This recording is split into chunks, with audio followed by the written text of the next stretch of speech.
calling it a polar Garden of Eden, an ocean advocate and pioneering swimmer wants you to think about the Ross Sea. This month, Lewis Pugh will travel to Antarctica to attempt 5 record-breaking swims in seawater so cold it is on the verge of turning into ice. He wants to raise awareness of the threats to this special location and also encourage people to support protecting it.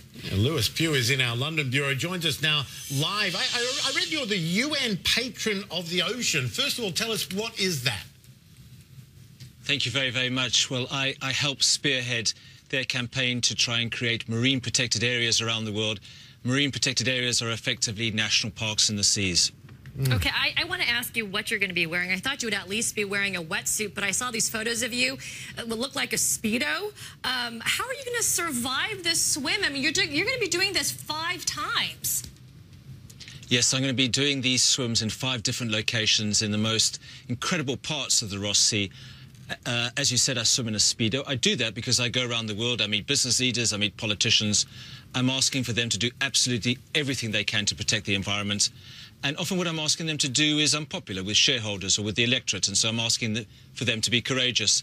In the same light, if I'm asking for them to be courageous, myself and my team, we must also be courageous. And swimming in a wetsuit just wouldn't cut the mustard. Yeah, that'd be a bit wimpy when it's like 0 degrees. Right? You're killing me here. First of all, for a lot of people who don't know, tell us about the Ross Sea and why it is so vitally important. It really is it's a laboratory in a way, isn't it? Yes, so many people have never ever heard of the Ross Sea. If you sail south from New Zealand, it's the most southern part of the world. So you sail all the way south, nearly 3,000 kilometres, you come to Antarctica. It's the most southern ocean in the world. And scientists say that it is literally the last wilderness area on this planet. For them, it's very crucially important because, for example, if you're a doctor, you need to know what a healthy patient looks like in order to be able to look after them. In the same way, this area is crucial for scientists because they have got a living laboratory there which they're able to study and be able to understand what a healthy ocean actually looks like, because the rest of the oceans around the world are polluted, they're overfished, and they're obviously heavily impacted by climate change these days. I have to ask you how you are preparing for this. I know I read that in 2007 you were the first to swim across the North Pole and you lost feeling in your hands. I mean, are you concerned about... Took 4 months to get it back. That was the right, thing. to get it back. Yeah, I mean, is there going to be a team next to you, monitoring you, making sure you don't fall into hypothermia? I mean, talk to us a little bit about that.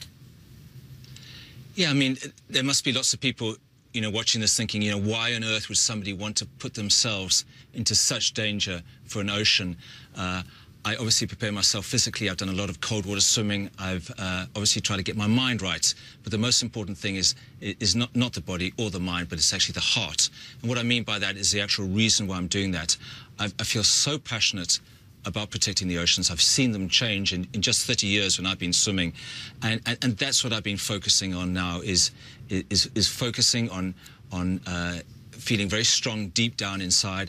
And I've got a great support team around me. I've got a doctor, I've got a coach, and we've been doing this now for the better part of 10 years. So while I am worried about it, 5 very, very hard swims in short succession, I feel confident that we can pull this off. And very quickly, too, I mean, you're obviously a man of great passion. This is an amazingly important thing that you're bringing to light.